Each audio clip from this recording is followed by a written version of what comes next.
வாக்காளர் பட்டியல் சிறப்பு திருத்தத்திற்கு பின் உங்கள் தொகுதியின் வாக்காளர்கள் எண்ணிக்கையை எவ்வாறு பார்க்கிறீர்கள் என்று மக்கள் குரல் பகுதியில் எழுப்பப்பட்ட கேள்விகளுக்கு திருச்சி மக்கள் தெரிவித்த கருத்துக்களை பார்ப்போம். எஸ்ஐஆர் திட்டங்கிறது திருச்சின்னு இல்லை, ஆல் இந்தியாவுக்கு நல்ல திட்டம் தான் அது.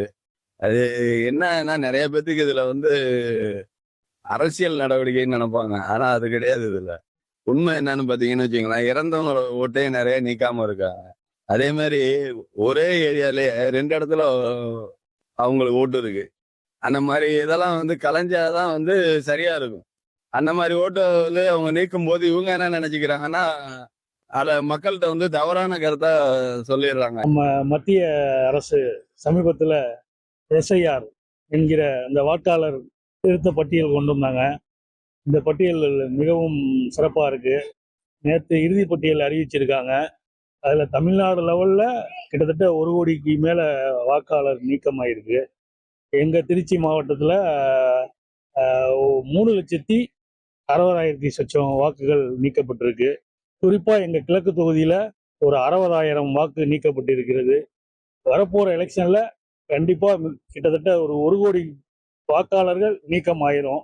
அப்போ இது ஒரு வரவேற்கத்தக்க விஷயம். ஓட்டு தேவையில்லாத ஓட்டுலாம் நிறையா இருந்துச்சு. அதெல்லாம் பூத்து எல்லாம் எடுத்திருக்காங்க. இப்போ அதை கரெக்டாக செஞ்சுருக்காங்க. செத்தவங்க லிஸ்ட்டில் இருந்ததெல்லாம் எடுத்திருக்காங்க. அப்படி தான் போயிருக்கோம். அப்புறம் அந்த 1 கோடி இருக்கிற ஓட்டை எடுக்கிற மாதிரி தெரியல. அதே மாதிரி ஒவ்வொருத்தவங்களுக்கு ஒரு ஆளுக்கு 2 இடத்துல ஓட்டு இருக்கும். எப்படின்னு கேட்டிங்கன்னா, இந்த டிஸ்ட்ரிக்டில் ஒன்று இருக்கும், அடுத்த ஒரு டிஸ்ட்ரிக்டில் ஒன்று இருந்திருக்கும். இப்போ இந்த ஆதார் கார்டு கொண்டு வரதுனால கொஞ்சம் சரி பண்ணியிருக்காங்க அப்படின்றது நம்பிக்கை.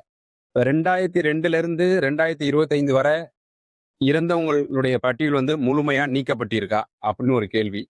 இப்ப அந்த எஸ்ஏஆர் ஃபார்மே சரியான முறையில டிஸ்ட்ரிபியூட் பண்ணல. அதான் நான் என்னைய பொறுத்தளவு நான் அதான் சொல்லுவேன். இப்ப ஒண்ணு இல்ல, இப்ப இந்த வீட்டுல குடியிருக்கிறவங்க வேற எங்கேயாவது ஷிஃப்ட் வேற இடத்துக்கு மாறி போயிட்டாங்க.